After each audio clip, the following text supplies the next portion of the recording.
तो कैसे हैं आप लोग। आशा करते हैं बहुत अच्छे होंगे और पढ़ाई आप लोग की बहुत अच्छी चल रही होगी। तो इस वीडियो में हम लोग एडुटेरिया द्वारा बीएसएससी इंटर स्तरीय प्रैक्टिस सेट नंबर 2 का कंप्लीट डिटेल सॉल्यूशन देखेंगे। तो चलिए वीडियो स्टार्ट करते हैं। और अगर आप लोग को ये वीडियो पसंद है तो प्लीज़ लाइक शेयर कमेंट और चैनल को सब्सक्राइब जरूर कर लीजिएगा। तो चलिए वीडियो स्टार्ट करते हैं।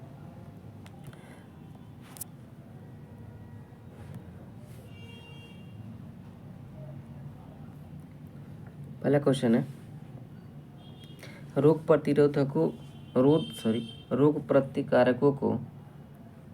प्रतिकारकों को उत्पन्न करने वाला सेल कौन सा है। तो इसका सही आंसर हो जाएगा लिम्फोसाइट। लिम्फोसाइट क्या होता है? डब्ल्यूबीसी में दो प्रकार की सेल होती है। कौन कौन सा? एक होता है ग्रेनुलोसाइट और एक होना है एग्रेनुलोसाइट। इसको बोलते हैं कणिकामय। ग्रेनुलोसाइट मतलब हिंदी होता है कणिकामय, और एग्रेनुलोसाइट का होता है अकणिकामय। तो जो ग्रेनुलोसाइट होता है वो होता है 3 प्रकार का। कौन? Neutrophil, basophil, eosinophil. और ये अकणिकामय होता है, ये 2 प्रकार का होता है। कौन सा? मोनोजाइट और लिम्फोसाइट। तो ये जो लिम्फोसाइट होती है वो अकणिकामय, मतलब इसमें कण नहीं पाया जाता। अकणिकामय डब्ल्यूबीसी होती है जो क्या करती है? एंटीबॉडीज का निर्माण करती है, और यही एंटीबॉडी क्या करता है? रोग प्रतिरोधक क्षमता को बढ़ाता है। तो इसका सही आंसर हो जाएगा लिम्फोसाइट। अगला क्वेश्चन देखते हैं, मानव की पसलियाँ किसके साथ जुड़ी होती है। तो मानव में कितनी पसलियाँ पाई जाती है? 12 जोड़ी है, 24। और ये किसके द्वारा जुड़ी होती है? एस्टर्नम के द्वारा। तो उस हड्डी का क्या नाम है? एस्टर्नम। जैसे कि ऐसे हो गया, ये हड्डियाँ हैं, ये इधर से आई हुई हैं और ये बीच में जुड़ा रहता है, ये इसको एस्टर्नम से जुड़ी रहती है। तो इसका सही आंसर हो जाएगा एस्टर्नम। अगला क्वेश्चन है, सुक्रोज नामक एंजाइम शर्करा किस में बदलती है। मतलब जब सुक्रोज टूटता है तो बदलता किस में? तो ये बदलता है किस में? ग्लूकोज और फ्रुक्टोज में। तो ये कौन सी शर्करा है? कार्बोहाइड्रेट 3 प्रकार के होते हैं, मोनोसैकेराइड, डाइसैकेराइड और पॉलीसैकेराइड। तो ये मोनोसैकेराइड शर्करा है। क्यों? क्योंकि इसका निर्माण ग्लूकोज और फ्रुक्टोज से मिलकर हुआ है, इसलिए ग्लूकोज और फ्रुक्टोज मिलकर क्या बनाते हैं? सुक्रोज। और जब सुक्रोज टूटेगा भी तो किस में टूटेगा? ग्लूकोज और फ्रुक्टोज में। चलिए अगला क्वेश्चन देखते हैं, गुरुत्वाकर्षण का सिद्धांत किसने दिया था। तो गुरुत्वाकर्षण का सिद्धांत किसने दिया था? Isaac Newton. और ये किस में आता है? ये बड़ा वाला जी, गुरुत्वाकर्षण स्थिरांक। तो इसको किसने दिया था? हेनरी कैवेंडिश ने। किसको दिया था? हेनरी कैवेंडिश ने बड़ा वाला जी, या इसी को बोलते हैं गुरुत्वाकर्षण स्थिरांक। ये बड़ा वाला जी, इसकी खोज कौन किया था? Henry Cavendish. ये क्वेश्चन पूछता है, आप लोग याद रखिएगा। अगला क्वेश्चन की तरफ बढ़ते हैं। अगला क्वेश्चन है, निम्नलिखित कणों को द्रव्यमान के अवरोही क्रम में व्यवस्थित करें। मतलब कि पहले सबसे बड़ा, सबसे ज़्यादा द्रव्यमान वाला, उसके बाद सबसे कम वाला, उसके बाद सबसे कम वाला। तो इसमें सबसे ज़्यादा द्रव्यमान किसका होता है? प्रोटॉन का द्रव्यमान सबसे ज़्यादा होता है, उसके बाद न्यूट्रॉन का होता है, और उसके बाद किसका होता है? इलेक्ट्रॉन का होता है। तो इसका आंसर क्या हो जाएगा? ऑप्शन सी। 5 का क्या हो जाएगा? ऑप्शन सी।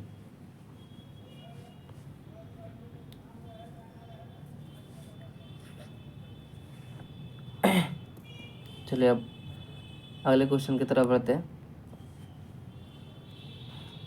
अगला क्वेश्चन है, सौर विकिरण की सबसे महत्वपूर्ण भूमिका किसमें है।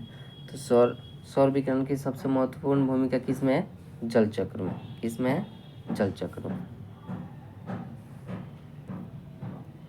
अगले क्वेश्चन की तरफ बढ़ते हैं, ये मिलान करने वाला है। त्वचा कैंसर, मतलब किससे त्वचा कैंसर? ध्वनि प्रदूषण से क्या होता है? वैश्विक ओजोन छिद्र। तो ओजोन छिद्र को मापा जाता है किसे? ध्वनि प्रदूषण किसे मापा जाता है? ध्वनि प्रदूषण को डेसिबल में। ओजोन छिद्र CFC ओजोन छिद्र के लिए, वैश्विक तापमान के लिए CO2 है, और त्वचा कैंसर के लिए कौन है, पराबैंगनी। तो ए कट टू तो ये कट गया, ये कट गया, ए का 2 और बी का 3, ए का 2 बी का 3, ये भी है। सी में देख लेते हैं, वैश्विक तापमान का सी का 4 तो ये, तो इसका आंसर क्या हो गया, बी। चलिए अगले क्वेश्चन की तरफ बढ़ते हैं। और अगले क्वेश्चन में बताइएगा ओजोन की इकाई मापने वाला कौन सा, किसे मापा जाता है ओजोन की इकाई, तो ओजोन को मापा जाता है किस में, डॉप्सन में। डॉप्सन में आता है ओजोन का सूत्र क्या होता है, O3। और ये जैसे CFC में क्या पाया जाता है, CFC में पाया जाता है क्लोरीन, इसका नाम भी है क्लोरोफ्लोरोकार्बन। और क्लोरीन ये O3 से रिएक्शन करके O3 को तोड़ देता है। मतलब ये O3 मतलब एक ऑक्सीजन के 3 परमाणु मिलके क्या बनाते हैं, ओजोन के एक अणु बनाते हैं। लेकिन जब उससे क्लोरीन अभिक्रिया कर देता है तो फिर ये तीनों को तोड़ देता है और फिर ये ऑक्सीजन में टूट जाते हैं और ओजोन लेयर में क्या आता है, छिद्र हो जाता है। चलिए आगे क्वेश्चन की तरफ बढ़ते हैं। अगला क्वेश्चन है, यशत पुष्प किसे कहा जाता है। तो अब सभी को पता है यशत पुष्प किसे कहा जाता है, तो यशत पुष्प कहा जाता है जिंक ऑक्साइड को। इसको जिंक ऑक्साइड को, ZnO को। ZnO क्या कहता है, यशत पुष्प। चलिए अगले क्वेश्चन की तरफ बढ़ते हैं। शुष्क सेल में निम्नलिखित में किसका प्रयोग होता है, तो शुष्क सेल में किसका प्रयोग होता है, अमोनियम क्लोराइड और जिंक क्लोराइड। किसका प्रयोग होता है, अमोनियम क्लोराइड। तो अमोनियम क्लोराइड का फुल फॉर्म क्या होता है, NH4Cl और जिंक क्लोराइड का ZnCl2। तो शुष्क सेल में किसका प्रयोग होता है, अमोनियम क्लोराइड और जिंक क्लोराइड का। अगले क्वेश्चन की तरफ बढ़ते हैं। 80 डिग्री फ़ारेनहाइट को सेल्सियस में बदलना है, तो ये आप लोग F-180/100 पे जब इसको चेंज करेंगे, हालांकि हम चेंज नहीं करेंगे इसमें क्योंकि वीडियो थोड़ा सा लंबा हो जाएगा, जल्दी जल्दी हम बताते चलते हैं। तो इसका सही आंसर आएगा 30 डिग्री से। अगला क्वेश्चन है, लेजर का उपयोग किस में नहीं होता है, तो लेजर का उपयोग किस में नहीं होता है, एटॉमिक रिएक्टर में। किस में नहीं होता है, एटॉमिक रिएक्टर में। इसका सही आंसर डी हो जाएगा। अगला क्वेश्चन है, कौन बहुलक थर्मोप्लास्टिक बहुलक नहीं है, थर्मोप्लास्टिक। इसमें 2 बहुलक होता है, एक होता है थर्मोप्लास्टिक और एक थर्मोसेटिंग। तो थर्मोप्लास्टिक बहुलक कौन सा नहीं है, तो इसमें नियोप्रीन है जो, वो थर्मोप्लास्टिक नहीं है, थर्मोसेटिंग बहुलक है। अगला क्वेश्चन चलते हैं। निम्नलिखित में से कौन सा रक्त के हीमोग्लोबिन के साथ अनुकर्मणीय संश्लिष्ट बनाता है, तो कौन सा बनाता है, तो इसका आंसर हो जाएगा कार्बन मोनोऑक्साइड। कौन, CO। ये जब कार्बन मोनोऑक्साइड हमारे ऑक्सीजन में बढ़ने लगता है तो क्या होता है, ये हीमोग्लोबिन को ऑक्सीजन से बाइंड नहीं, मतलब हीमोग्लोबिन को ऑक्सीजन से बांधने नहीं देता है, और क्या होता है, हमें सांस लेने में दिक्कत होने लगता है, और जिससे आदमी की मृत्यु धीरे धीरे हो जाती है। इसको साइलेंट किलर भी कहते हैं कार्बन मोनोऑक्साइड को, तो ऐसे आप लोग याद रख सकते हैं। अगले क्वेश्चन की तरफ बढ़ते हैं। अगला क्वेश्चन है, मानव के मस्तिष्क में स्मरण क्षमता कहाँ होती है, तो सबको बताया स्मरण क्षमता कहाँ होती है, सेरिब्रम में। सेरिब्रम को क्या बोलते हैं, प्रमस्तिष्क। अब प्रमस्तिष्क क्या होता है, 2/3 पार्ट होता है किसका, पूरी मस्तिष्क का। मस्तिष्क का वजन कितना होता है, लगभग 1350 ग्राम से 1400, ऐसे आप लोग याद रख सकते हैं। मस्तिष्क किसके अंदर सुरक्षित रहता है, क्रेनियम के, मतलब जो खोपड़ी होती है उसको क्रेनियम कहा जाता है। और ये मेडुला ऑब्लांगेटा जो है, मेडुला ऑब्लांगेटा क्या करता है, तो मेडुला ऑब्लांगेटा उल्टी छींकने, खांसने, उल्टी, या आप लोग बोल सकते हैं मतलब जितनी भी अनैच्छिक क्रियाएं, अनैच्छिक क्रिया क्या होती है, जिन पर हमारा नियंत्रण नहीं होता है, या श्वसन, तो ये भी हो जाएगा कौन, मेडुला ऑब्लांगेटा में। और सेरिबेलम मतलब अनुमस्तिष्क, ये क्या करता है, शरीर का संतुलन बनाता है। सेरिबेलम क्या करता है, शरीर का संतुलन बनाता है। सेरिबेलम शरीर का संतुलन बनाता है। ब्रेन कैविटी का कोई इसमें खास महत्व नहीं है। चलिए आगे बढ़ते हैं। निम्नलिखित पादपों में से कौन सा संग्रह अंग तना नहीं है, मतलब कौन सा इसमें तना नहीं है, तो आप सभी को पता है आलू क्या है, तना है। अदरक क्या है, ये शकरकंद क्या है, तना है। और ये अदरक क्या है, ये भी तना ही है, सॉरी। और गन्ना भी क्या है, गन्ना भी तना है। लेकिन शकरकंद मतलब जिसको हम लोग कोन बोलते हैं, शकरकंद क्या है? शकरकंद एक जड़ है, शकरकंद जड़ है, ये तना नहीं है। अगले क्वेश्चन की तरफ बढ़ते हैं। सामान्य दृष्टि के लिए निम्न में कौन सा विटामिन आवश्यक होता है? तो दृष्टि के लिए कौन सा? रेटिनॉल। कौन सा होता है? रेटिनॉल। इसको विटामिन ए का ही केमिकल विटामिन ए का ही केमिकल नाम क्या होता है? रेटिनॉल होता है। और ये किस में पाया जाता है? गाजर में पाया जाता है। विटामिन ए का रासायनिक नाम रेटिनॉल होता है, जो हमारे आँखों के लिए। यही जब रेटिनॉल कम होता है तो रतौंधी नामक बीमारी होती है, जिससे रात में कम दिखने लगता है। चलिए अगले क्वेश्चन की तरफ बढ़ते हैं। पुष्प के किस भाग से केसर प्राप्त होता है? तो केसर किससे प्राप्त होता है? तो केसर प्राप्त होता है वर्तिकाग्र से। वर्तिकाग्र से केसर प्राप्त होता है। इसको स्टिग्मा बोला जाता है इंग्लिश में। तो चलिए आगे बढ़ते हैं अगले क्वेश्चन की तरफ। 18 नंबर क्वेश्चन देखते हैं। निम्न में से कौन सा अंग मनुष्य के मादा प्रजनन से संबंधित नहीं है? तो ये गर्भाशय भी है, अंडवाहिनी भी है और अंडाशय का ये तीनों मादा प्रजनन अंग है। जबकि शुक्राणुवाहिनी क्या है? शुक्राणुवाहिनी एक मेल रिप्रोडक्टिव पार्ट है या नर जनन तंत्र है। चलिए आगे तरफ बढ़ते हैं। निम्न में कौन सा एक असत कोश? ये दोबारा क्वेश्चन रिपीट हो गया इसमें, तो इसका आंसर हो जाएगा जेडेनो जिंक ऑक्साइड। नाभिकीय ऊर्जा का अगला क्वेश्चन है। नाभिकीय ऊर्जा का प्रायः कारक है। तो नाभिकीय ऊर्जा का प्रायः कारक कौन सा है? उष्मीय प्रदूषण। उष्मीय प्रदूषण। अगला क्वेश्चन है 21 नंबर। 21 नंबर क्वेश्चन, निम्नलिखित में कौन सा वायु का अकार्बनिक गैसीय प्रदूषक है? तो वायु का अकार्बनिक गैसीय प्रदूषक कौन है?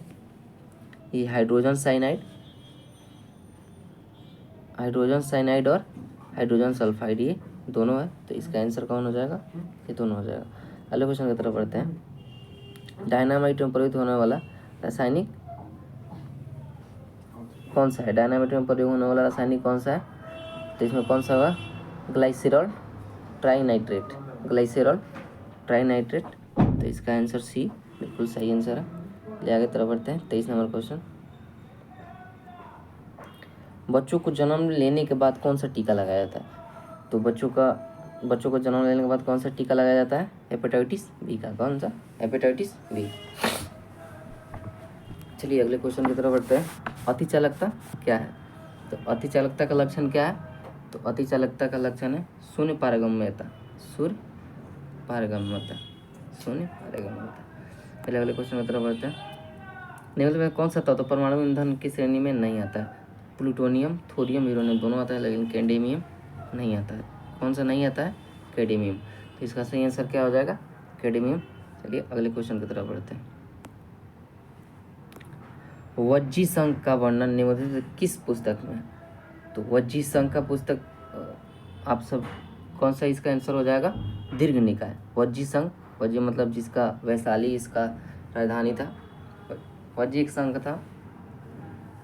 इसका सही आंसर क्या आ जाएगा? किस पुस्तक वर्णन है? दीर्घ निकाय में। इसमें दीर्घ निकाय में।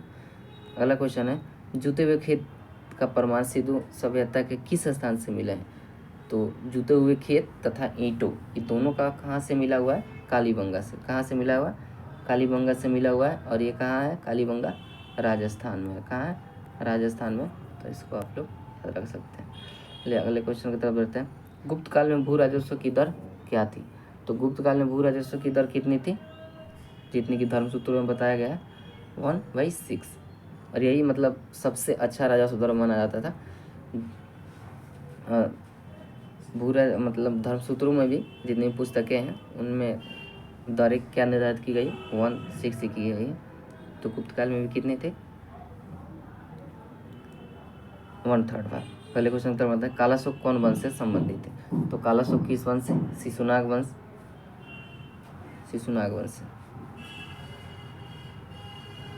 जो किससे संबंधित थे? शिशुनाग वंश से। चलिए अगले क्वेश्चन की तरफ बढ़ते हैं। 30 नंबर क्वेश्चन को देखते हैं। मीर कासिम औरंगजेब ने मुर्शिदाबाद से कहाँ स्थापित किए? तो मुर्शिदाबाद से कहाँ स्थापित की? मुंगेर में। मुर्शिदाबाद से कहाँ स्थापित? मुंगेर में।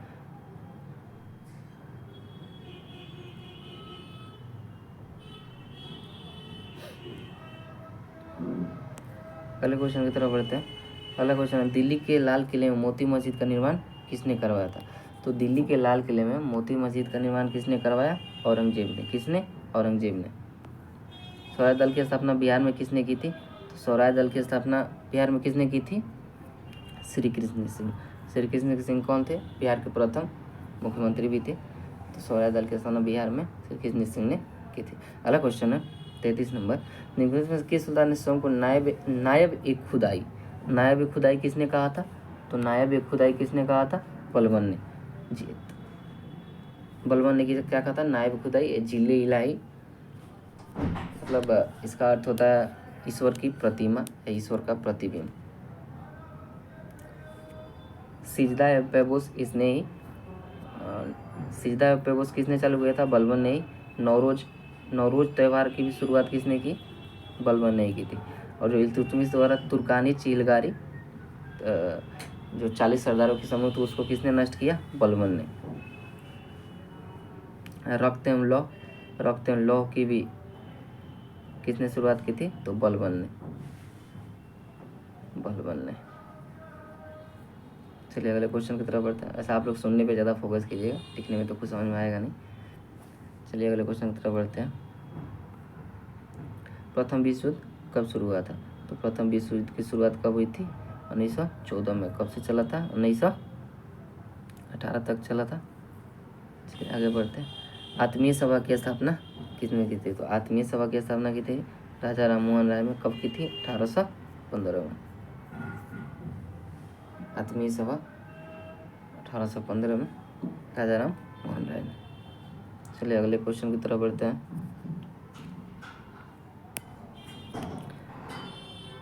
भारत का प्रथम गवर्नर जनरल कौन था? देखिए यहाँ बहुत ज़्यादा कन्फ्यूजन होता है, लेकिन आज के बाद आप लोग को कोई कन्फ्यूजन नहीं। देखिए जब भी क्वेश्चन पूछे कि बंगाल का प्रथम गवर्नर कौन था, तो बंगाल का प्रथम गवर्नर कौन था? रॉबर्ट क्लाइव बंगाल का प्रथम गवर्नर था। अब बोले कि बंगाल का प्रथम गवर्नर जनरल कौन था? बंगाल का प्रथम गवर्नर जनरल तो कौन सा? Warren Hastings. अब पूछिए भारत का प्रथम गवर्नर जनरल, तो वो कौन था? सभी को पता है कि 1833 का जो एक्ट आया था उसके तहत बंगाल के गवर्नर जनरल को भारत का गवर्नर जनरल कहा गया। और प्रथम भारत का गवर्नर जनरल बनने वाले कौन थे? Lord William Bentinck. कौन थे? Lord William Bentinck. और फिर क्वेश्चन पूछिए भारत का प्रथम वाइसराय कौन था? तो 1858 का जब एक्ट आया था उस टाइम भारत का शासन ब्रिटिश क्राउन के हाथों में चला गया और गवर्नर जनरल की जगह पर क्या बोला जाने लगा? वाइसराय कहा जाने लगा। क्या कहा जाना?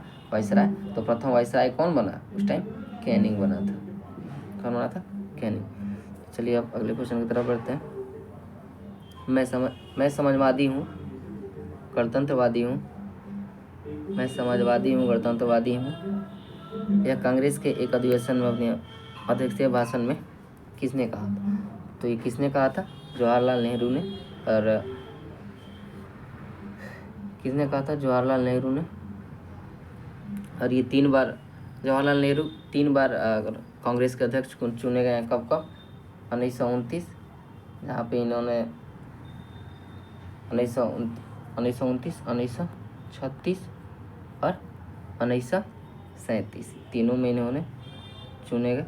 और 1929 में ही इन्होंने क्या किया था? पूर्ण स्वराज की घोषणा की थी। पूर्ण स्वराज की घोषणा। तो इससे आप लोग, यही कौन सा अधिवेशन था? लाहौर अधिवेशन था। चलिए आगे की तरफ बढ़ते हैं। राज्य चुनाव आयोग द्वारा पंचायत चुनाव किस अनुच्छेद में? तो किस में है? अनुच्छेद 243 का के। पंचायतों का चुनाव किस में है? 243 के। 243 में क्या है? 243 के में है ग्राम सभा। ए में है ग्राम सभा, बी में है मतलब पंचायत का गठन, सी में इसका संरचना, पंचायतों का संरचना, डी में है आरक्षण। डी में क्या है? आरक्षण। किसका? पंचायतों में आरक्षण जो 33% महिलाओं को मिला है। ई में है क्या? पंचायतों की अवधि। क्या है? अवधि। तो चलिए अगले क्वेश्चन की तरफ बढ़ते हैं। भारत का राष्ट्रपति कितनी बार पुनः चुनाव के लिए पात्र होता है? तो इसकी कोई सीमा ही नहीं है, जितनी बार चाहो उतना बार राष्ट्रपति बनो। तो इसका क्या आंसर होगा? कितनी बार भी। अगले क्वेश्चन की तरफ बढ़ते हैं। राज्य मंत्री परिषद सामूहिक रूप से किसके प्रति उत्तरदायी होती है? तो राज्य मंत्री परिषद की किसके प्रति उत्तरदायी होती है? विधानसभा के। किसके प्रति? विधानसभा के। अगले क्वेश्चन की तरफ बढ़ते हैं। लोकतंत्रात्मक शासन की सफलता के लिए क्या आवश्यक है? तो लोकतंत्रात्मक शासन व्यवस्था के लिए क्या आवश्यक है? शिक्षित जनता भी होनी चाहिए, आर्थिक समानता भी होना चाहिए और नागरिक स्वतंत्रता भी होना चाहिए। तो कौन सा आवश्यक है? ऑप्शन डी, ये चारों हो जाएंगे। अगला क्वेश्चन है, भारतीय संविधान स्पष्ट प्रेस की स्वतंत्रता की व्यवस्था नहीं करता, परंतु यह स्वतंत्रता अंतर्निहित है। यह किस अनुच्छेद में है? तो ये किस अनुच्छेद में है? तो ये 19 के ए में है, या 19 का क बोल सकते हैं। अगले क्वेश्चन की तरफ बढ़ते हैं। 44 नंबर क्वेश्चन, किस संविधान संशोधन द्वारा पंचायती राज व्यवस्था को संवैधानिक दर्जा गया? तो कौन सा? 73वां संविधान संशोधन पंचायती राज को दिया गया, पूर्ण संवैधानिक दर्जा दिया गया। और 74वां में किसको? नगर पालिकाओं को या नगर पालिकाओं को 74वां संविधान संशोधन। ये दोनों संविधान 1993 के ही हैं। और उस टाइम पीएम कौन थे? पीवी नरसिम्हा राव। और पंचायतों को संवैधानिक दर्जा प्राप्त करने वाली समिति कौन थी? किस समिति के आधार पर दिया गया? LM सिंघवी 1986। तो ऐसे आप लोग याद रख सकते हैं। पंचायतों का पहली बार शुरुआत कहाँ हुआ था? 2 अक्टूबर 1959 को राजस्थान के नागौर जिला में, और 10 अक्टूबर 1959 को आंध्र प्रदेश में। ऐसे आप लोग याद रख सकते हैं। चलिए अगले क्वेश्चन की तरफ बढ़ते हैं। किस संविधान संशोधन मतदान की आयु 21 वर्ष से 18 वर्ष कर दी गई? तो किस संविधान संशोधन द्वारा? 61वें संविधान संशोधन द्वारा मतदान की आयु 1921 से 19 कर दी गई। तो अगला क्वेश्चन देखते हैं। सौरमंडल का प्रधान आकाशीय पिंड कौन सा है? तो सौरमंडल का प्रधान आकाशीय पिंड कौन सा है? सूर्य है। कौन सा है? सूर्य है, क्योंकि पूरे सूर्य के द्रव्यमान का 99.97 किसका द्रव्यमान है? सिर्फ सूर्य का। और 0.03 में कौन कौन है? ये सभी हैं। और इसमें भी 92%, मतलब ये जितने भी द्रव्यमान है 0.03%, इसमें से भी 92% सिर्फ किसका है? बृहस्पति और शनि का।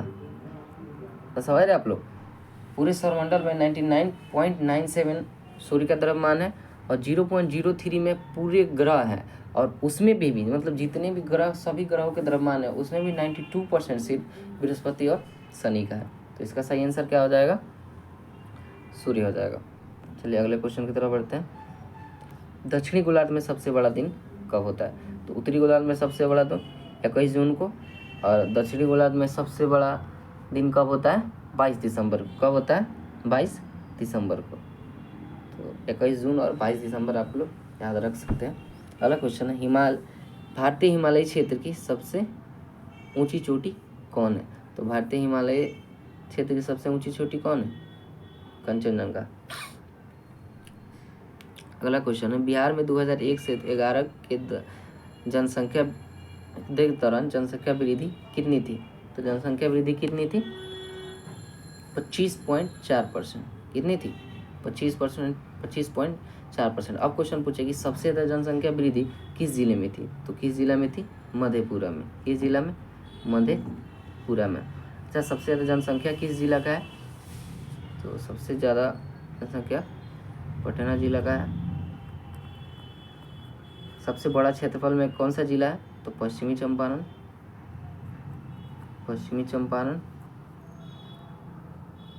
सबसे छोटा जिला कौन सा है? सबसे छोटा जिला कौन सा है? शिवहर, बिहार का। ये बिहार का मैं बात कर रहा हूँ। अब ऐसे आप क्वेश्चन पूछे कि सबसे ज़्यादा जनसंख्या घनत्व कहाँ है? तो वो भी कहाँ है? शिवहर में है, क्योंकि वो सबसे छोटा है। और छोटा है तो लोग उसमें क्या, मतलब लोग ज़्यादा रहते हैं। सबसे ज़्यादा जनसंख्या घनत्व शिवहर का है। सबसे कम जनसंख्या घनत्व किसका? कैमूर का, क्योंकि वहाँ पे क्या है? पहाड़ है, जंगल ज़्यादा है, तो कैमूर का। अब क्वेश्चन पूछे कि सबसे ज़्यादा वन कहाँ है? तो वो भी कैमूर में है। बिहार में सबसे ज़्यादा वन कहाँ है? कैमूर में है। और फिर क्वेश्चन पूछे कि सबसे ज़्यादा सघन वन कहाँ है? तो वो कहाँ है? पश्चिमी चंपारण में। कहाँ है? पश्चिमी चंपारण में। साक्षरता में सबसे बड़ा जिला रोहतास है। चलिए इतना ही काफ़ी है, आगे तरफ बढ़ते हैं। विश्व का सबसे बड़ा द्वीप कौन सा है? तो विश्व का सबसे बड़ा द्वीप कौन सा है? ग्रीनलैंड। और ग्रीनलैंड कहाँ है? उत्तरी अमेरिका से सटा हुआ है और अटलांटिक महासागर में है ये। और इस पे अधिकार किसका है? डेनमार्क का। किसका अधिकार है? ग्रीनलैंड पे किसका अधिकार है? डेनमार्क का। बहुत अच्छा क्वेश्चन है, बीपीएससी ने भी इसको पूछा हुआ, आप लोग इसको याद रख सकते हैं। चलिए अगले क्वेश्चन की तरफ बढ़ते हैं। तमिलनाडु में जोड़ों में वर्षा क्यों होती है? जोड़ों में नहीं, जाड़ों में इसका होगा। तो किसके कारण होता है? उत्तरी पूर्व मानसून के कारण तमिलनाडु में, या लौटते हुए मानसून इसको बोल सकते हैं। तो तमिलनाडु में जाड़ों में वर्षा किसके कारण होती है? उत्तरी पूर्वी मानसून के कारण। अगले क्वेश्चन की तरफ बढ़ते हैं। विश्व में ताजे पानी की सबसे बड़ी झील कौन सी है? तो विश्व में ताजे पानी की सबसे बड़ी झील कौन है? सुपीरियर। सुपर मिशन है ये आंटी, सुपीरियर झील उत्तरी अमेरिका में स्थित है। अगले क्वेश्चन की तरफ बढ़ते हैं। किस समिति ने प्रतिस्पर्धा अधिनियम 2002 को अधिनियमित करने का सुझाव दिया था? तो किस समिति ने दिया था? तो LVS राघवन समिति।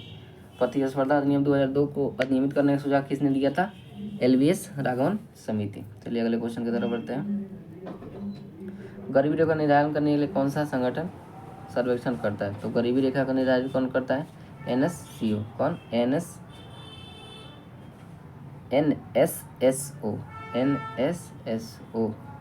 अगले क्वेश्चन की तरफ बढ़ते हैं। अगला क्वेश्चन है, वातावरण मुख्य रूप से किसके द्वारा गर्म होता है? तो वातावरण किसके द्वारा गर्म होता है? तो वातावरण गर्म होता है दीर्घ तरंग स्थलीय विकिरण। किसके द्वारा? दीर्घ तरंग स्थलीय विकिरण। जैसे सूर्य की विकिरण ऐसे आती है, सूर्य की विकिरण, ये पृथ्वी है, सूर्य का विकिरण ऐसे आया, फिर ये क्या करती है? इसको तुरंत ऐसे लौटा देता है, कुछ को लौटा देता है, जिससे कि ये गर्म होता है। तो दीर्घ तरंग स्थलीय विकिरण ऐसे ही कहा जाता है। अगली तरफ बढ़ते हैं। निम्न में से अधिक जैव विविधता कहाँ पाई जाती है? सर्वाधिक जैव विविधता कहाँ पाई जाती है? सर्वाधिक जैव विविधता पाई जाती है उष्णकटिबंधीय क्षेत्र में। चूँकि उष्णकटिबंधीय क्षेत्र में जंगल, घने जंगल होते हैं, ये विषुवत रेखा के आसपास पाए जाते हैं। तो यहाँ पे बारिश भी सबसे ज़्यादा होती है, और जहाँ बारिश सबसे ज़्यादा होगी वहाँ पे जंगल सबसे ज़्यादा पाया जाता है। और जहाँ जंगल सबसे ज़्यादा पाया जाएगा वहाँ विविधता मतलब होता है कि जहाँ पे जीव जंतु पक्षी पेड़ काफ़ी संख्या में, मात्रा में अच्छे से रहते हो, तो उसे ही कहा जाता है जैव विविधता। सर्वाधिक जैव विविधता कहाँ पाएगी? उष्णकटिबंधीय क्षेत्र में। अगला क्वेश्चन है 57। पारिस्थितिकी तंत्र में क्या क्या शामिल होता है? तो पारिस्थितिकी तंत्र में क्या शामिल होता है? कोई विद्यमान समुदाय और उसका परिवेश। सी ऑप्शन इसका सही आंसर है। अगला क्वेश्चन है पारिस्थितिकी विज्ञान केंद्र। तो पारिस्थितिकी विज्ञान केंद्र कहाँ है? बेंगलुरु। पारिस्थितिकी विज्ञान केंद्र कहाँ है? बेंगलुरु में। अगले क्वेश्चन की तरफ बढ़ते हैं। 59 नंबर, वातावरण मुख्य रूप से, फिर क्वेश्चन आ गया, वातावरण मुख्य रूप से किसके द्वारा गर्म होता है? तो दीर्घ तरंग स्थलीय विकिरण। 60 नंबर, एक पारिस्थितिकी तंत्र में ऊर्जा की मात्रा एक पोषण स्तर से अन्य स्तर में स्थानांतरण के पश्चात क्या होता है? मतलब कि जब एक पोषण स्तर से दूसरे पोषण स्तर में एक ऊर्जा का स्थानांतरण होता है, तो ऊर्जा की मात्रा घटती है या बढ़ती है? तो जब भी, जैसे कि ये हो गए उत्पादक, ये हो गया बकरी, ये हो गया बाघ, तो यहाँ से जब ऊर्जा यहाँ आएगा, मतलब घास को खाया बकरी ने और बकरी ने खाया बाघ को, तो ऊर्जा इधर से उधर क्या होता है? घटते जाता है। तो यही बात है, यहीं पे बोला है, तो इसका सही आंसर क्या हो जाएगा? घटते जाएगी। घटती है, बढ़ती नहीं है, घटती है। अगले क्वेश्चन की तरफ होता है, यूरोप में पेरेनीज पर्वत। तो पेरेनीज पर्वत किसके मध्य में है? तो पेरेनीज पर्वत है फ्रांस और स्पेन के बीच में। पेरेनीज पर्वत कहाँ है? फ्रांस और स्पेन के बीच में। अगले क्वेश्चन की तरफ बढ़ते हैं, चांद पर उतरने वाला दूसरा आदमी कौन था? तो पहला आदमी कौन सा? पहला आदमी तो नील आर्मस्ट्रांग था, और दूसरा कौन था? Buzz Aldrin, Edward Buzz Aldrin. दूसरा व्यक्ति कौन था? Buzz Aldrin. अगले तरफ बढ़ते हैं, निम्नलिखित में से किसे वाकपट्टू वक्ता कहा जाता है? तो किसे कहा जाता है? गोपाल कृष्ण गोखले को। इन्होंने कौन सा अधिवेशन का? 1905 के बनारस अधिवेशन की अध्यक्षता किसने की थी? गोपाल कृष्ण गोखले ने। और servants of India society, servants of India society की स्थापना किसने की? गोपाल कृष्ण गोखले ने। और ये कौन थे? ये महात्मा गांधी के राजनीतिक गुरु थे। कौन थे? गोपाल कृष्ण गोखले। अगले क्वेश्चन की तरफ बढ़ते हैं। अंटार्कटिका महाद्वीप पहुंचने वाले प्रथम भारतीय कौन है? तो अंटार्कटिका महाद्वीप पहुंचने वाले प्रथम भारतीय कौन है? भारतीय महिला मेहर मूसा। कौन है? मेहर मूसा, मेहर मूसा, मेहर मूसा, मेहर मूसा। पुरुष में पूछे तो कौन हो जाएगा? गिरिराज सिरोही। कौन? पुरुष में पूछे तो गिरिराज सिरोही, महिला में पूछे तो मेहर मूसा। अगले क्वेश्चन की तरफ बढ़ते हैं। भारतीय न्यूक्लियर विज्ञान का जनक किसे कहा था? तो भारतीय न्यूक्लियर विज्ञान का जनक किससे कहा जाता है? होमी जहांगीर बाबा, होमी जहांगीर बाबा, होमी जहांगीर बाबा। इनकी मौत के रहस्य का पता किसी के बारे में नहीं चला। और इस देश में ऐसा हुआ है कि जितने भी वैज्ञानिक किसी भी क्षेत्र में उन्नति प्राप्त की है या देश को आगे बढ़ाने का, मैं देश के लिए कोई भी चीज़ें ढूंढी है अच्छी, तो उनकी मौत का कुछ पता ही नहीं चला। अगले क्वेश्चन, भारत का पहला पनडुब्बी पर्यटन किस राज्य द्वारा शुरू किया जाएगा? भारत का पहला पनडुब्बी पर्यटन किस राज्य द्वारा शुरू किया जाएगा? तो किस राज्य द्वारा शुरू किया जाएगा? गुजरात। किसके द्वारा? गुजरात। पनडुब्बी पर्यटन किस राज्य द्वारा शुरू किया जाएगा? गुजरात के द्वारा। अगले क्वेश्चन बढ़ते हैं। केंद्र सरकार ने पिछले कुछ वर्षों में राष्ट्र विरोधी गतिविधियों में सम्मिलित होने के कारण किन संगठनों पर प्रतिबंध लगाया? किस पर प्रतिबंध लगाया? तो तहरीक हुर्रियत, जमाते इस्लामी, जम्मू कश्मीर लिबरेशन फ्रंट और जम्मू कश्मीर डेमोक्रेटिक फ्रंट, इन चारों पर प्रतिबंध लगा दिया। किसने? भारत सरकार ने चारों पर प्रतिबंध लगाया। अगले क्वेश्चन होता है, रेल मंत्रालय के तहत किन दो केंद्रीय सार्वजनिक क्षेत्र उद्यमों को वित्त मंत्रालय द्वारा नवरत्न का दर्जा दिया गया? तो किसे दिया गया? तो IRCON और RITES, RITES। इसका आंसर हो जाएगा ऑप्शन ए, इन दोनों को नवरत्न का दर्जा दिया गया। अगला क्वेश्चन है, किस राज्य के हर जिले में ड्रोन पुलिस यूनिट की स्थापना होगी? किस राज्य के हर जिले में ड्रोन पुलिस यूनिट की स्थापना होगी? तो किसने? बिहार, अपना बिहार। अगला क्वेश्चन है, वर्ष 2030 फीफा विश्व कप कितने महाद्वीपों में आयोजित किया जाएगा? तो कितने महाद्वीपों में? 3 में। कितने? 3 में किया जाएगा। किस किस में? अफ्रीका, यूरोप और दक्षिणी अमेरिका। अफ्रीका, यूरोप और दक्षिणी अमेरिका में आयोजित किया जाएगा। अगले क्वेश्चन की तरफ बढ़ते हैं। अगला क्वेश्चन है, निम्नलिखित में से किस व्यक्ति को जलवायु परिवर्तन के क्षेत्र में स्पिनोजा अवार्ड 2023 दिया? तो स्पिनोजा अवार्ड 2023 किसे गया है? प्रोफेसर डॉक्टर ज्योति गुप्ता। ज्योति गुप्ता को स्पिनोजा अवार्ड दिया गया। अगला क्वेश्चन है,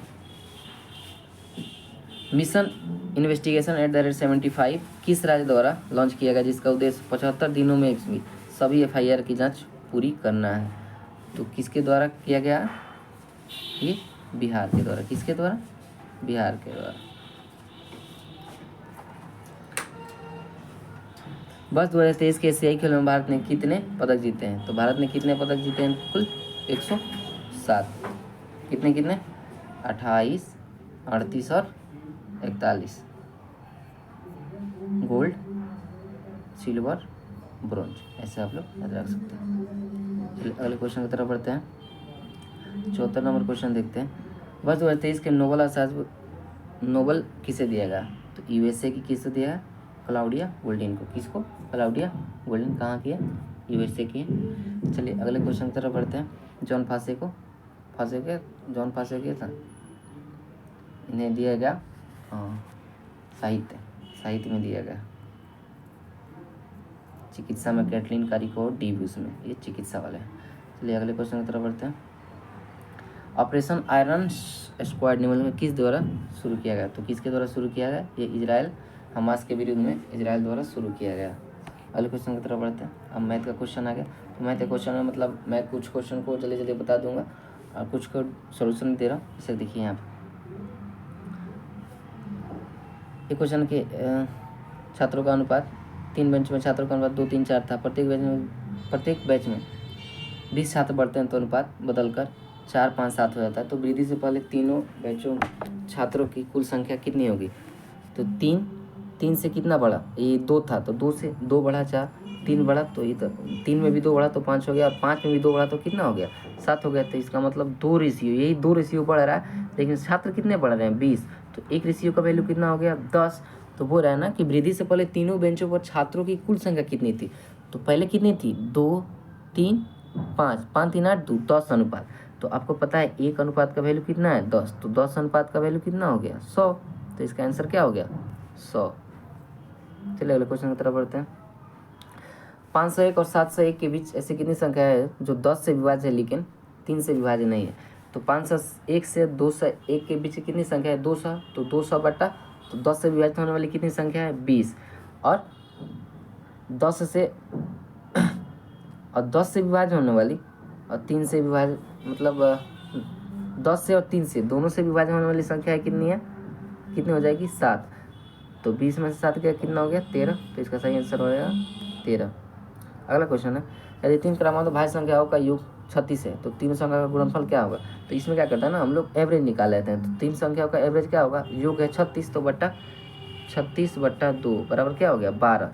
तो एवरेज 12 हो गया, मतलब कि जो भी संख्याएं होंगी वो क्या होंगी, इसी के मतलब भाज्य संख्या इस, ये तो मध्य वाला संख्या है ना, तो एक अगला और एक पिछला, 3 संख्या। तो क्या होगा, 10 गुणे 12 गुणे 14, यही संख्या है। तो इसका सही आंसर क्या हो जाएगा, तो इसका सही आंसर हो जाएगा 1680। कौन हो जाएगा, 1680। अगले क्वेश्चन की तरफ बढ़ते हैं।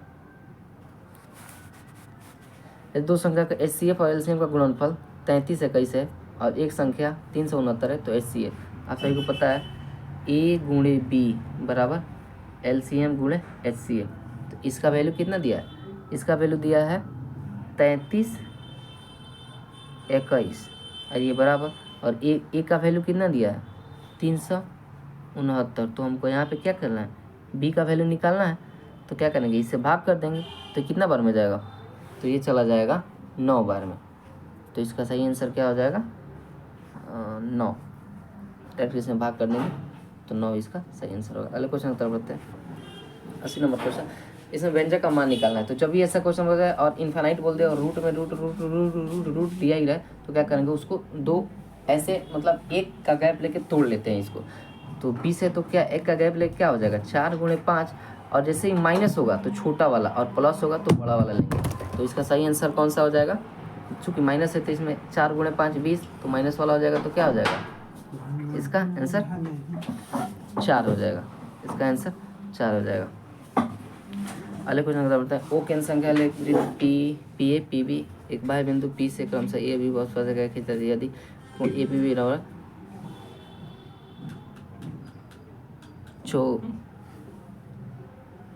24 डिग्री है तो त्रिभुज ए ओ बी का मान, मतलब देखिए ये एक वृत्त हो गया, थोड़ा सा हम इसको बना देना चाहते हैं, ये एक वृत्त हो गया और ये है ये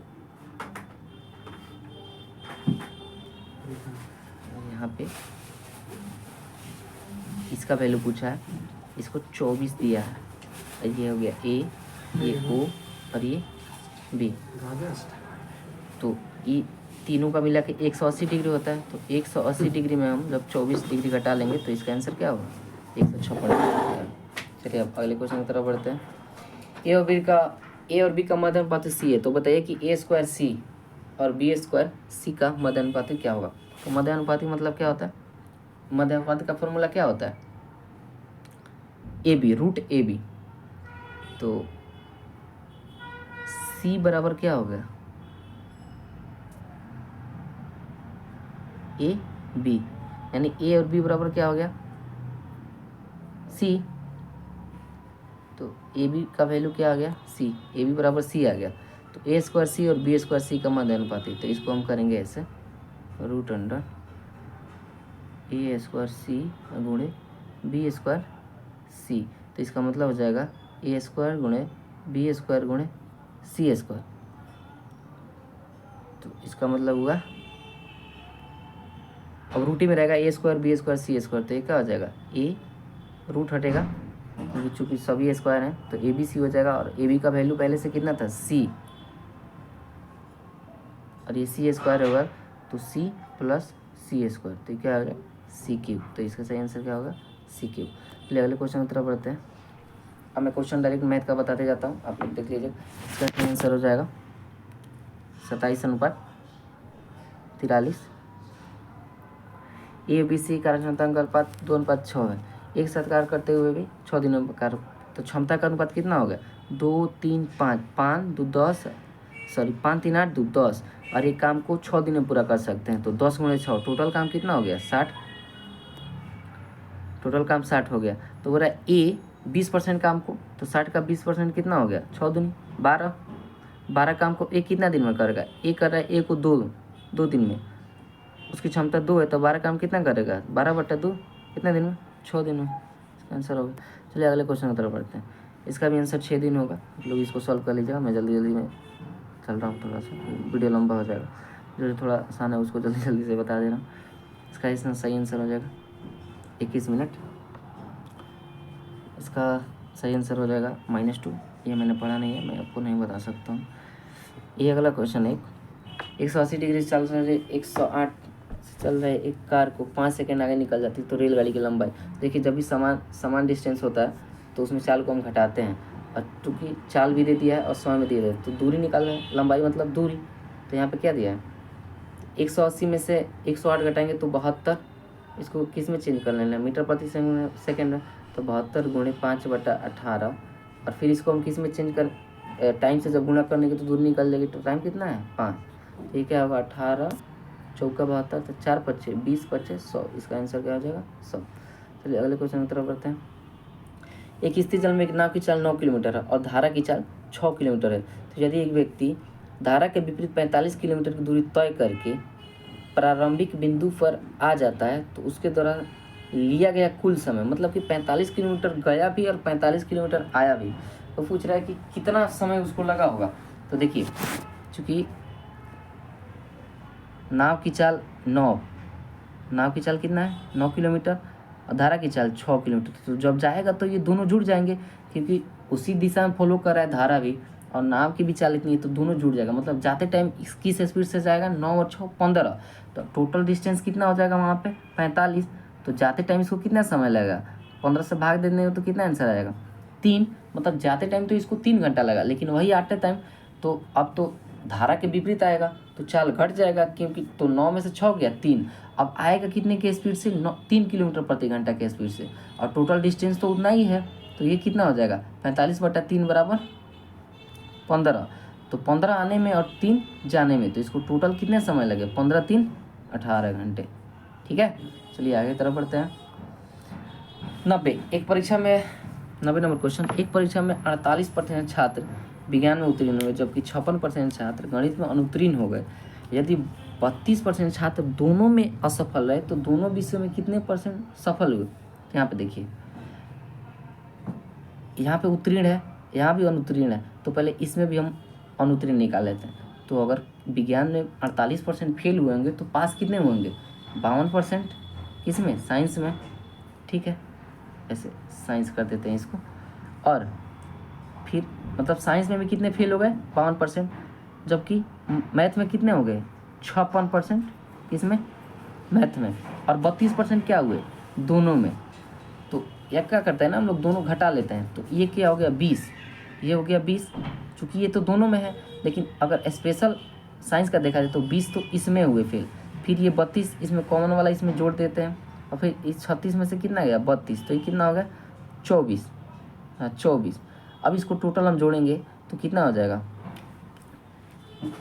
76, तो 76% क्या हुए 76% तो हो गए फेल करने वाले, 76% फेल करने वाले, तो पास करने वाले कितने होंगे 100% माने 76, कितने हो जाएंगे 24%।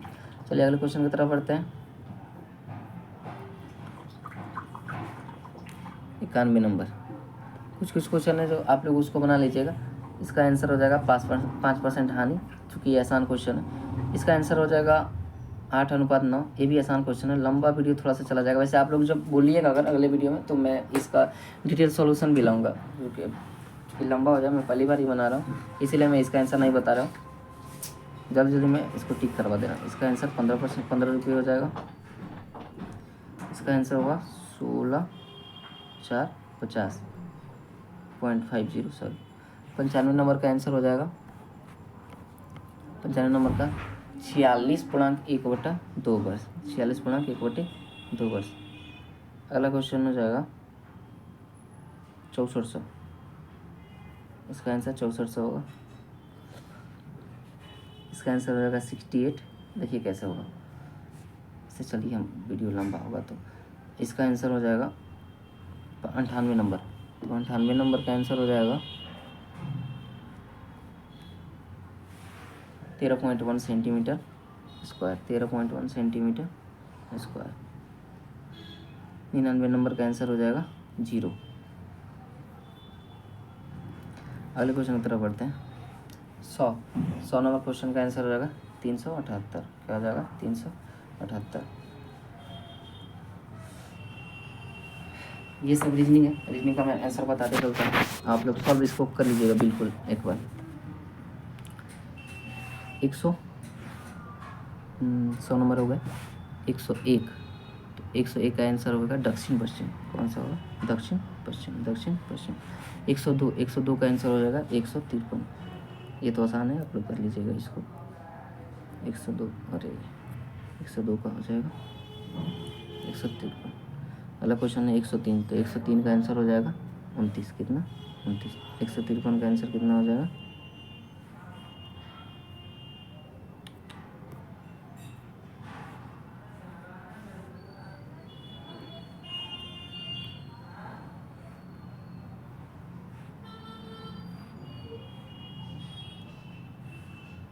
29 इसका आंसर हो जाएगा। अगले क्वेश्चन की तरफ बढ़ते हैं। 104। तो 104 का आंसर हो जाएगा 2143। 2143, 2143, 2143, डी ऑप्शन। अगला क्वेश्चन है 105। तो 105 में हो जाएगा 49। 105 में हो जाएगा क्या? 49।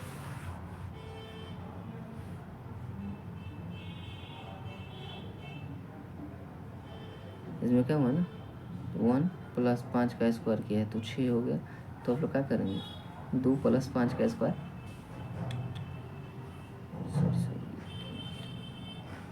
सॉरी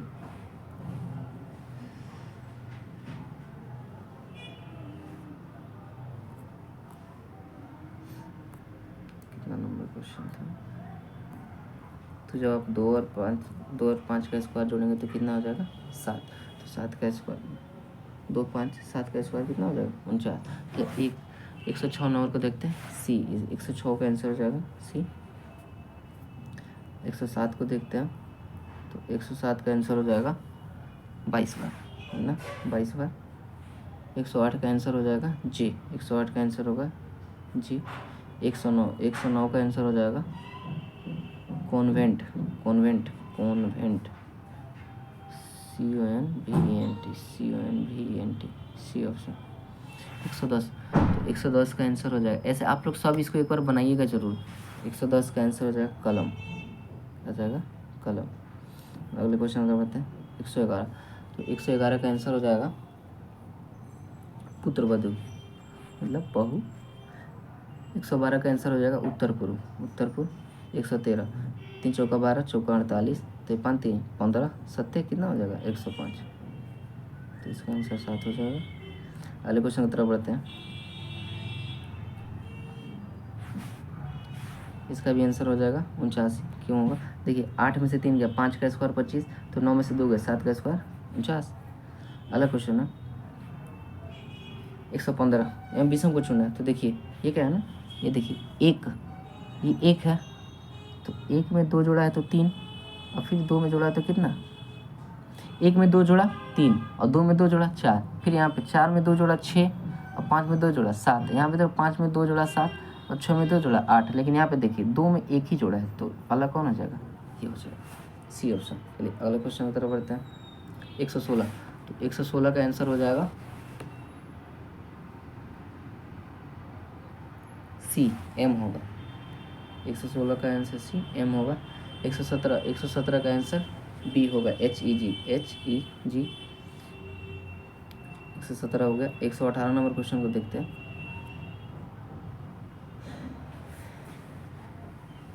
118 नंबर क्वेश्चन का आंसर हो जाएगा 4 वर्ष।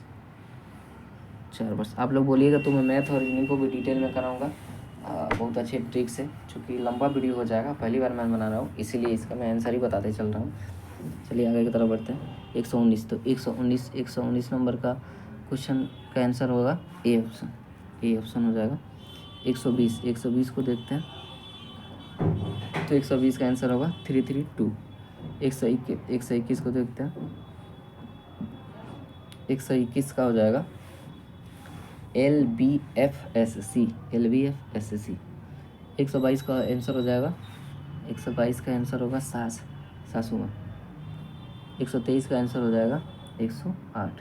123 का आंसर हो जाएगा 108। अगले क्वेश्चन बता देते हैं। 124 नंबर का आंसर होगा CBCBA।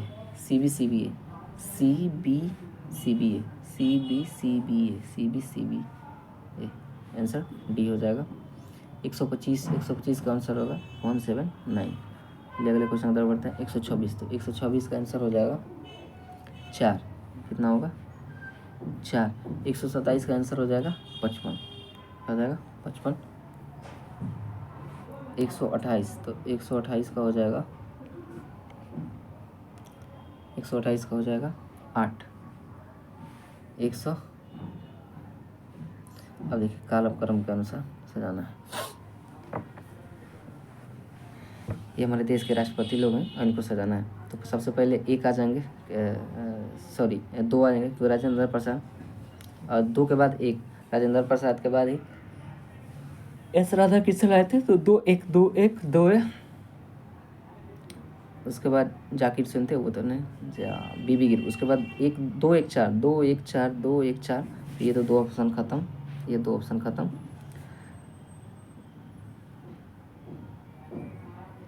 उसके बाद 5, तो इसका आंसर हो जाएगा सी। 129 के सी। अगला क्वेश्चन है 130, तो 130 का आंसर होगा 124। अगले क्वेश्चन की तरफ बढ़ते हैं। 131 क्वेश्चन, 131 नंबर क्वेश्चन का आंसर हो जाएगा 8। 132 का हो जाएगा, 132 का आंसर हो जाएगा 190। कितना 190। अगले क्वेश्चन की तरफ बढ़ते हैं। 133 का आंसर हो जाएगा दक्षिण। क्या हो जाएगा दक्षिण। अगला क्वेश्चन है 134 कथन। 134, तो 134 का आंसर हो जाएगा सी। 134 का आंसर होगा सी, केवल 2 अनुसरण करता है। 135 नंबर क्वेश्चन को देखते हैं, तो 135 का आंसर हो जाएगा डी। 135 का आंसर होगा 1 और 2 दोनों अनुसरण करते हैं। 136, तो 136 का आंसर हो जाएगा YYRSX ऑप्शन ए नंबर। 137 का आंसर हो जाएगा 30 67 14 59। 30 67 14 59। 30 67 14 59। 30 67 14 ऑप्शन ए में ही है। अगले क्वेश्चन की तरफ बढ़ते हैं। 138 का केवल 1 सही है। 138 का क्या है, केवल 1 सही है। अगले क्वेश्चन की तरफ बढ़ते हैं। 139, तो 139 का आंसर हो जाएगा बी, केवल 1 निकाला जा सकता है। क्या, केवल 1 निकाला जा सकता है। 20 नंबर क्या कुछ चुनना है, 20 नंबर क्या चुनना है, तो देखिए थोड़ा सा देख लीजिए। इसमें यहाँ ये 4 का स्क्वायर है, ये 6 का स्क्वायर, मतलब 2 बढ़ा के ये 7, ये 9 का स्क्वायर, ये 5, ये 7 का स्क्वायर। लेकिन ये क्या है 9 और 10 का स्क्वायर, इसमें एक ही बढ़ा के स्क्वायर किया, तो ये गलत हो जाएगा। और 3 के विपरीत पूछ रहा है, तो 3 के विपरीत इसमें क्या देखा जाता है, सबसे पहले यही चेक किया जाता है कि जो संख्या पूछा गया उसके आसपास में कौन है, जो भी होगा वो तो उसके विपरीत होगा नहीं। तो देखिए 3 के विपरीत कौन कौन सा, इसमें देखिए 4 और 2, तो 4 तो होगा नहीं, इसको हटा दीजिए क्योंकि वो उसके सामने ही है। तो विपरीत रहता तो क्या रहता, नीचे रहता, दिखता ही नहीं। फिर यहाँ पे देखिए 5 भी है, तो 5 भी नहीं होगा, 1 भी नहीं होगा। सही आंसर क्या होगा 6, क्योंकि 6 नहीं दिख रहा है। 3 के अगल बगल में 6 नहीं है, जब अगल बगल में 6 नहीं है तो इसका मतलब क्या होगा, विपरीत ही होगा। अगले क्वेश्चन की तरफ 142 नंबर। 142 का आंसर हो जाएगा 42। 142 का आंसर होगा 42। 143 का आंसर हो जाएगा 3। 143 का आंसर होगा। इस सब आप लोग एक बार ज़रूर बनाइएगा, मैं तो वीडियो लंबा होने की वजह से नहीं बना रहा हूँ। बोलिएगा आप लोग, तो मैं पक्का बनाऊँगा इसको। 144, तो 144 का आंसर हो जाएगा डी 135। क्या जाएगा 135। 145, तो 145 का आंसर होगा, 145 का आंसर हो जाएगा जेड। कौन सा? जेड। ये सब आसान क्वेश्चन है रीजनिंग। चलते हैं 146 नंबर पे। 146 का आंसर हो जाएगा two two two two two. चलते हैं 147 नंबर पे। तो 147 का आंसर हो जाएगा ए। 147 का आंसर हो जाएगा ए। 148, तो 148 का आंसर हो जाएगा बी। 139, तो 149 का आंसर हो जाएगा, इसका भी बी ही आंसर होगा। और 150 का आंसर हो जाएगा 4। तो यहाँ पे 150 क्वेश्चन को मैंने पूरे करवाए और सबका मैंने आंसर दिया है। और मैथ का कुछ और रीजनिंग कुछ का मैंने बस डिटेल दिया है थोड़ा सा, चूँकि वीडियो लंबा ना हो जाए इसी की वजह से, नहीं तो मैं इसको पूरा डिटेल सॉल्यूशन करवाता। और आप लोग बोलेंगे, चूँकि मैं इसका जितना भी प्लेटफॉर्म, ज्ञान बिंदु और इसका एडिटोरियल सबका मैं प्रैक्टिस एड BSSC के लिए कराऊंगा। तो आप लोग अगर बोलेंगे तो मैं ज़रूर इसका डिटेल सॉल्यूशन भी कराऊंगा। मैं वीडियो लंबा होने की वजह से नहीं कराऊँ। तो आशा करते हैं आपको ये वीडियो अच्छा लगा होगा। और अच्छा लगा हो तो प्लीज़ चैनल को सब्सक्राइब जरूर कर लीजिएगा, शेयर लाइक कमेंट जरूर करिएगा। धन्यवाद।